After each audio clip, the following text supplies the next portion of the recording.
1732 पासनं सगळे पेशवे इथे राहायला लागले। त्यांचा कारभारसुद्धा इथनं चालला होता।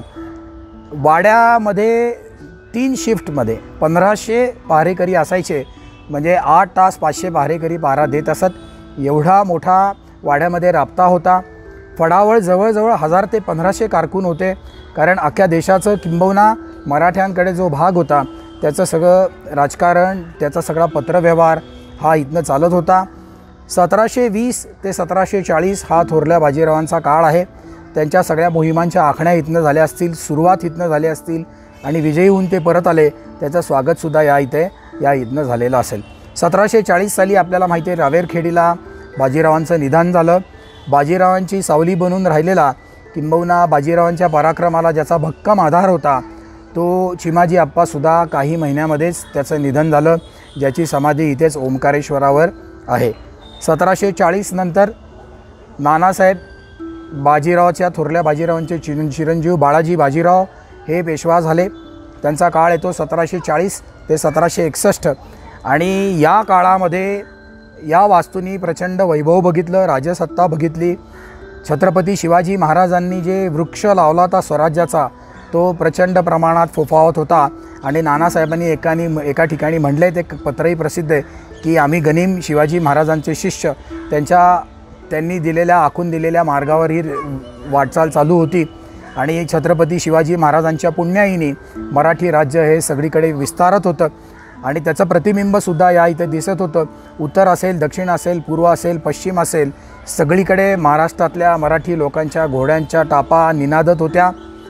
1720 ते 1740 हा पराक्रमाचा एक मोठा कालावधी या वास्तूंनी बघितला। मातब्बर सरदार निर्माण झाले। नानासाहेबांनी राज्यकारभारात अतिशय मोठे बदल केले, फडात मोठे बदल केले, ते सुद्धा या वास्तूंनी सगळं बघितलं असेल। मोठ्या मोठ्या लढाया केल्या। नानासाहेबाच्या काळात पुणे हे शहर म्हणून आकाराला यायला लागलं। पुण्याच्या वाढत्या शहराची गरज ओळखून नानासाहेबांनी कात्रजून पाणी इथं आणलं होतं, कारण फक्त माणसंच नाही तर 50-50, 60-60 हजार, 1-1 लाख घोडी असतील, हत्ती असतील, उंट असतील आणि जो सैनिकांचा तळ पडेल त्याला लागणारं पाणीसुद्धा इथंच लागणार होतं। ते ओळखून कात्रजच्या तलावातनं पाणी आणण्यात आलं, जे आज कसबा पेठेच्या भागामध्ये आजही जो गणेश दरवाजा आहे तिथनं ते पाणी आणलं असं मानलं जातं। पुढे 1760 साली पानिपतच्या मोहिमेसाठी कूच करून मराठी फौजा इथनं निघाल्या। त्यात जसा चिमाजी आप्पा बाजीराव बरोबर होता तसा सदाशिव भाऊ पण नानासाहेबाबरोबर होते। आपल्याला माहिती आहे सदाशिव भाऊ, विश्वासराव आणि सेना सगळी मोठी आपली पानिपतावर निघाली होती।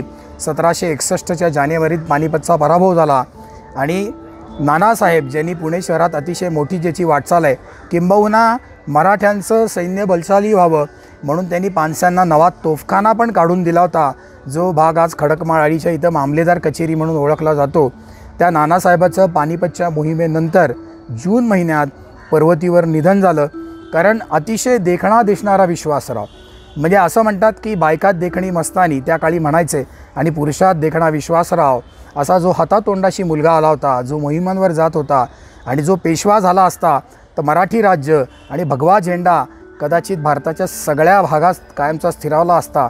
असा चुलत भाऊ आणि देखणा राजबिंडा कर्तबगार लढाऊ मुलगा मेला, याच्या दुःखाने कदाचित नानासाहेबाचं आणि अनेक मराठी फौजेतली लोकं मारली गेली।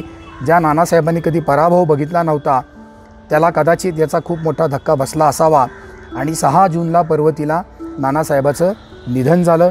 त्यानंतर 1761 ते 1773 हा नानासाहेबांचे द्वितीय चिरंजीव माधवराव पेशवे यांचा काळ या वास्तूंनी बघितला। ते इथेच राहत होते आणि माधवराव पेशव्यांची पत्नी रमा याविषयी आपण अनेक चित्रपट बघितलेत, कादंबऱ्या आहेत, सिरीज आहेत। त्या दोघांचा हा काळ आहे जे गणपतीचे निस्सीम भक्त होते आणि थेऊरचे मी रुमाल बघितलेत, त्या दर आठवड्याचा एक कागद आहे की श्रीस आंग पुसावयास वस्त्र, म्हणजे थेऊरच्या गणपतीला आंघोळ घातल्यावर जी वस्त्र असत ती स्वतः माधवराव इथनं पाठवत असत। मग केशर असेल, कस्तुरी असेल, एकंदरीत शनिवारवाड्याचे जे अप्रकाशित कागद आहेत त्या सगळ्याच देवांना भरपूर या अशा गोष्टी ज्या आज आपल्याला खूप महाग वाटतात पण ते इथे शक्य होत्या, यांना राज्य असल्यामुळे शक्य होतं, त्या पाठवल्या जात असत थेऊरला। एक नोंद अशी होती की हुल्याच्या पाराची चौरी, हुला म्हणजे पक्षी आहे, त्याच्या पंखाची चौरी खाशास्वारीने रूबरू पाहून दिली। म्हणजे तीसुद्धा चौरी नीट आहे की नाही हे स्वतः त्यांनी बघितलं होतं आणि थेऊरला पाठवली होती. त्या माधवरावांचा हा काळ, ज्यांच्या काळामध्ये पानिपतच्या युद्धानंतर पराभव पावलेल्या मराठी सत्तेनी, मराठी लोकांनी जोरदार उसळी घेतली आणि परत उत्तरेत स्वारी करून नजीबाची कबर खणली हे आपल्याला माहितीच आहे.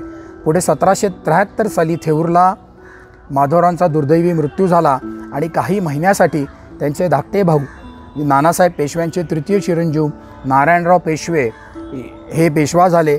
परंतु अल्पावधीत त्यांची शनिवारवाड्यात हत्या झाली.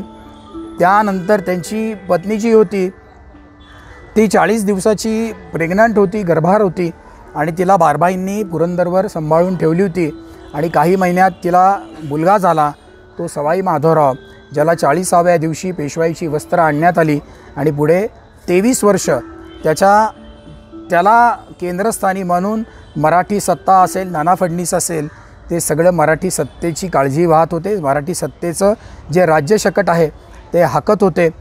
पुढे 1796 साली कारंजावर पडल्यामुळे सवाई माधवरावांचा मृत्यू झाला आणि अल्पावधीसाठी दुसऱ्या बाजीरावचा भाऊ, ज्याचंही नाव चिमाजी अप्पा होतं, तो पेशवा झाल्याच्या आपल्याला नोंदी मिळतात. पुढे मात्र 1796 साली थोरल्या बाजीरावांचा मुलगा रघुनाथराव आणि त्या रघुनाथरावांच्या मुलाचं नाव परत बाजीराव हे पेशवा झाले आणि 1796 ते 1817 हा त्यांचा काळ आहे. त्यामुळे 1730 ते 1817 या काळामध्ये जी राज्यसत्ता होती, जी राज्यलक्ष्मी होती, ती या वास्तूत नांदत होती.